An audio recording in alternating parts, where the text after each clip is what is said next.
Pengen belajar tentang perilaku manusia pengen belajar tentang jadi CEO tapi gue harus mulai dari mana ya?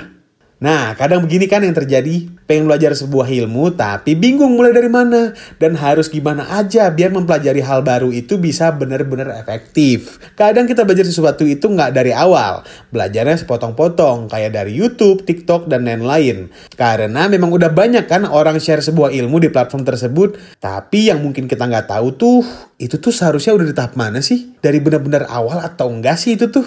Karena sekarang kita bisa dengan mudahnya mengakses informasi, ya jadi dampaknya kalau dari segi belajar ya begini. Kita belajar tuh bisa-bisa nggak dari awal, karena banyak potongan-potongan ilmu yang dibagikan di sana.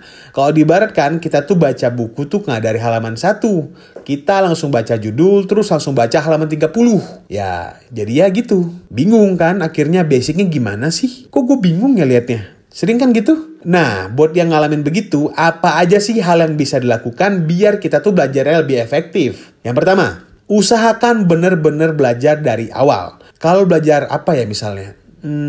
Psikologi deh. Kalau belajar psikologi, kita yang pertama tuh harus dilakukan adalah baca buku tentang pengantar psikologinya dulu. Baru kita baca buku dengan bahasan yang lebih spesifik. Jadi sebelum paham hal yang lebih dalam, kita juga harus paham dengan bagian kulitnya. Karena itu gak kalah penting buat kita bisa benar-benar paham isi dari sebuah keilmuan. Biar gak salah mengartikan juga ke depannya nanti. Yang kedua, setelah belajar teorinya, ya praktik. Setelah belajar teorinya nih sampai ke dalam fase tertentu, ya kita cobain untuk diaplikasikan di kehidupan kita. Biar kita bisa benar-benar paham keadaan di lapangan. Apa sih yang benar-benar terjadi di lapangan? Seperti apa sih masalah yang muncul dalam praktiknya? Biar kita tuh dapat bayangan apa yang benar-benar terjadi ketika kita praktik sebuah keilmuan. Biar kita nambah pengalaman juga tuh. Nah, setelah kita praktek, biar lebih afdol nih. Biar lebih terarah, kita harus punya mentor. Nah, mentor tuh bagian penting banget untuk bantu kita belajar. Kalian tuh kalau belajar dengan mentor, kalian tuh ibarat ngebayar ilmu mereka, terus ngebayar waktu mereka dan pengalaman mereka, biar belajar kalian lebih tertib dan terarah.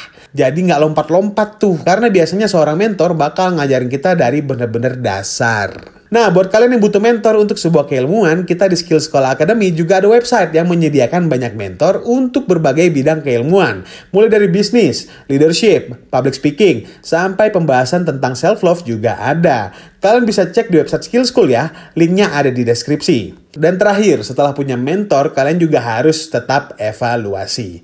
Karena hal yang kalian lakukan belum tentu benar. Makanya kita butuh untuk mengevaluasi setiap hal yang kita lakukan dalam proses belajar. Kalian harus bisa lihat dan akui kesalahan yang sudah kalian lakukan, lalu diperbaiki. Lalu jika sudah benar dalam melakukan sesuatu, kalian sebisa mungkin juga harus memahami kenapa sih ini tuh benar.